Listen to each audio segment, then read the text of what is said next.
very often emotional ruts and emotional work really needs a spiritual component. And the reason is this.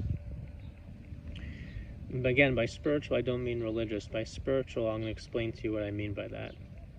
Because very often when we just focus on trying to work through emotions as they are, we get into this kind of a fight between good ones and bad ones. You know, we want to have more kindness and less upset, more calm and less stress, be able to set boundaries and not be a pushover. Like, we have these different emotions that we want to work through and ways that we want to fix ourselves. And we're still trying to work on the project of me, of who I am. And what's often missing in that is the surrender.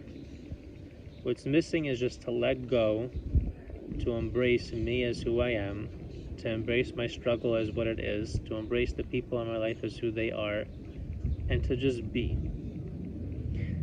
And for a lot of us, we only find within ourselves that idea and that capacity when we start thinking more spiritually, when we start thinking towards a higher power, when we start thinking that there's one being and there's one essence that unites us all and connects us all, that there's something that exists, that to that thing, all these problems and all these difficulties and all these struggles that we have are nothing, are part of a bigger plan, and everything's going to be okay.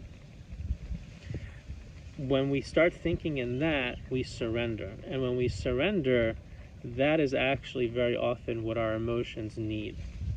They don't necessarily need us to start trying to fix and rearrange the cupboard and say this is good and that's bad.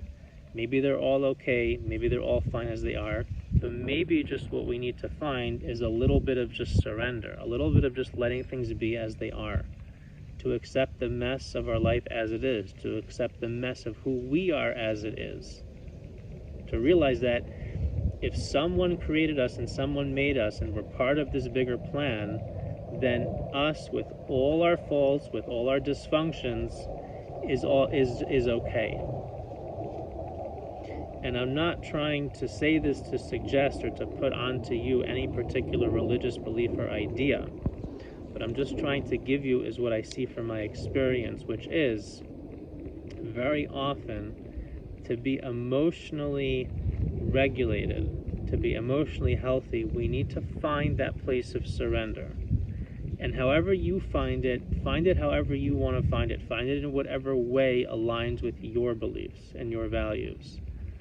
But it's very important not to lose this. And when I say spirituality, what I mean is looking for that place within us where we feel connected to something greater that we can surrender to, that feels wholesome and healthy, that holds us, embraces us completely, and where we feel a unique connection and oneness and sameness with those around us. And that usually comes through that door, through that little portal of just surrender and letting go. And we don't often find that when we work on emotions. We're more likely to find it when we start thinking towards spirituality. And emotional work is very important, and it's very necessary, and it's very vital. But spiritual work is as well. And what I'm trying to highlight here is that there's a very strong connection between those two things. That very often to find that connection and that calmness in emotion, we need to pivot and look deeper into spiritually what we want to be, where we want to be, and what we're connecting to.